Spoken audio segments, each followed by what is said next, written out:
Essaawa zigenze okuwera 3 ez'okumakya ng'abantu okuva ebule n'ebweya batandisedde okweyiwa ku kisaawe Kitovu Sports Arena okubugiriza omubaka Mathias Mpuuga nga yeebaza Katonda olw'okumukozesa ebikulu mu bbanga ly'amaze mu by'obufuzi. Bano kwaddeko bannabyabufuzi okuva e Masaka n'ebitundu by'eggwanga eby'enjawulo, bannaddiini ko n'abakungu ba Kabaka okuva e Mengo. Mu kaseera mpawe kaaga omubaka Mpuuga atuuse wakati mu mizira okuva eri bannamasaka abadde bamulinze ng'ali wamu ne mukyala we. Ku mukolo guno Katikkiro wa Buganda Charles Peter Mayiga akiikirira omumyuka wasooka ow'ekitiibwa Waggwa Nsibirwa, omusumba w'essaza ekkulu erya Kampala Paul Ssemwogerere akiikiriddwa Musinya John Baptist Ssebayega era nga yabadde omutambizi omukulu, so nga ate omusumba w'essaza ery'e Masaka Severus Jumba akiikiriddwa Vicar General w'e Masaka Dominic Ssengoba. Ng'atembeta ekitamiro ky'emmisa kino, Musinya Ssebayega asoose kunnyonnyola lwaki omukolo gw'okwebaza guno gwa nkizo nnyo. Ekintu ekikulu ekigirimu kwebaza n'okuwa Katonda ekitiibwa. Ate mukirabye bulungi nti tubadde tugitandika tutandise na kwenenya. Ng'abantu tuli boonoonyi, bulijjo twetaaga okwenenyeza Katonda. Agambye nti mu kaseera kano kyamakulu nnyo omukkiriza alina okwesengereza Omukama, kyokka nga kino akiwembereza okusonyiwa. Tufeeyo okutambulira awamu, tufeeyo okutabagana mu Uganda yaffe eno gye tulimu. Ontalemye kwogera ku buli bwanguzi obukudde ejjembe mu ggwanga bwagambye nti butuuse okukonya eggwanga lyonna. Ebya corruption tubiwulira nga bigenze wala, tebijja kuyamba ggwanga lyaffe kkula.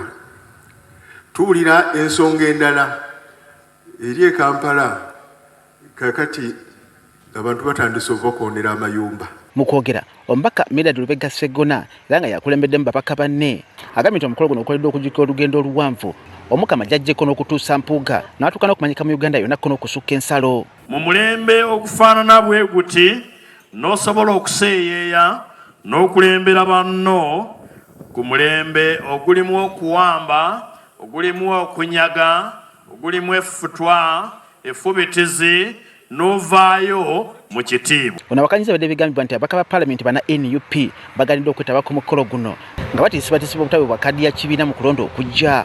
Nze tebakiŋŋambye oba tekiŋŋambika oba bakigambye bansinga bumpi simanyi. Mu ngeri gy'oyinza okuyita ey'olukolosoofa era nga balandiza ku byawandiikibwa abamanyi ko n'ebitabo ebitukuvu, Sseggona agambye nti bino byogera ku Mpuuga bigambo omutali wadde ensala ebitagaana kugoberera. Nti abantu ab'okumanya okwa waggulu bafaayo nnyo ku by'amazima okusinga ebyogerwa. Akakasiza mu lwatu nti kituufu Sseggona ne bakamisona abalala bafuna akasiimo k'akawumbi akamu n'obukadde 700 kyokka nkono kwali kusiima bakama baabwe era nga mpaawo tteeka lyamenyebwa. Abantu abaafuna akasiimo nga basiimibwa gwe bakolera oyo yaweebwa obuvunaanyizibwa okusalawo, nze sibalinaako mutawaana. Omwami wa Kabaka atwala essaza ly'e Buddo Oweekitiibwa Judy Muleke asaba abantu ba Kabaka okwewala okusiwuukanga empisa ako gasinga okugoberera kyayise omuyaga. Embuyaga bw'ejja etwala ebiveera, etwala n'ebisaaniiko, olumu emenya n'emiti. Njagala okubasaba nti embuyaga tebatwala. Bakamisona ba Paalamenti bakola n'Empuuga nga nabo bamu ku bagambye okugabana ku nsimbi zino basiimye Mpuuga olw'okubawa obukulembeze obulungi. Tufuna Mpuuga ng'ekintu akitandisa tukumyeko omuliro ne bagamba ku Mpuuga yabbye. Ffe twali tutya n'okutunulira ku Mpuuga nga z'oluzungu olwo lwe yayogeranga. Anti abaloga mwatafite nako moto yabo tufitina ya busoga ate nga muli Baganda nimwo mutwegeresa ekyokukola mwabaki ab'e Masaka. Mu kwogera omubaka w'ekitundu kino era omujaguza Mathias Mpuuga atandise na kulambula byayigidde mu kusoomooza kwonna kwayiseemu mu bbanga lino ery'emyaka 3.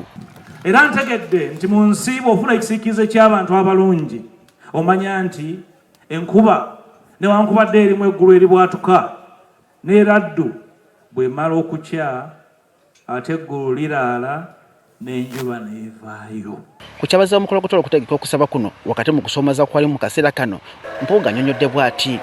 Simanyi wannabuzaana n'okukwata Banyolo, nze mmanyi wano simanyi na wa Mukasa mange tantwalangayo era kyekindeese wano okwebaza Katonda okumpa obukuumi nanjazakayo n'amagezi agasobola okukulembera bannange. Ku kusomooza kuno Mpuuga agambye nti kimuyambye nnyo okuzuula babadde ayita mikwano gye kyokka nga bulijjo balabe be.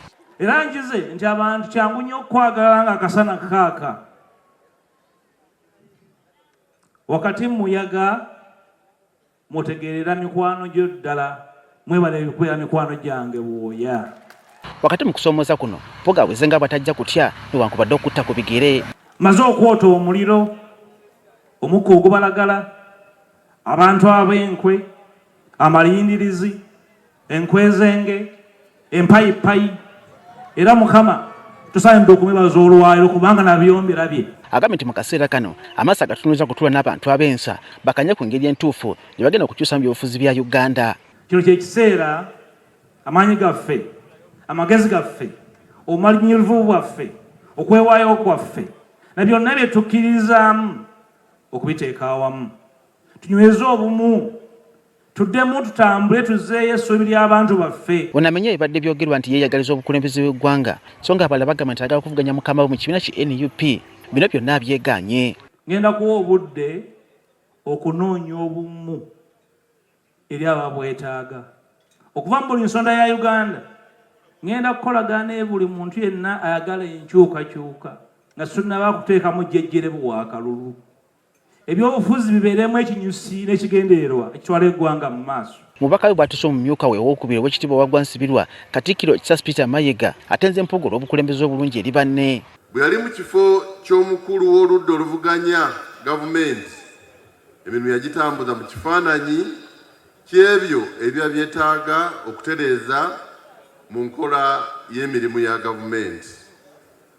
Obubaka bwa Buganda bwe bumu kubagabana ku buweereza bwe. Kyaddaaki omukolo guno gubadde gwogeza abantu ebingi gutegekeddwa era ne gugwa mu mirembe. Mu kaseera kano ekyebuzibwa weewa watuufu omubaka Mathias Mpuuga wagenda okutandikira mu nteekateeka y'empya eno gy'alangiridde leero. Samuel Sebuliba agafeeyo ku Spark TV wano mu kibuga eky'e Masaka.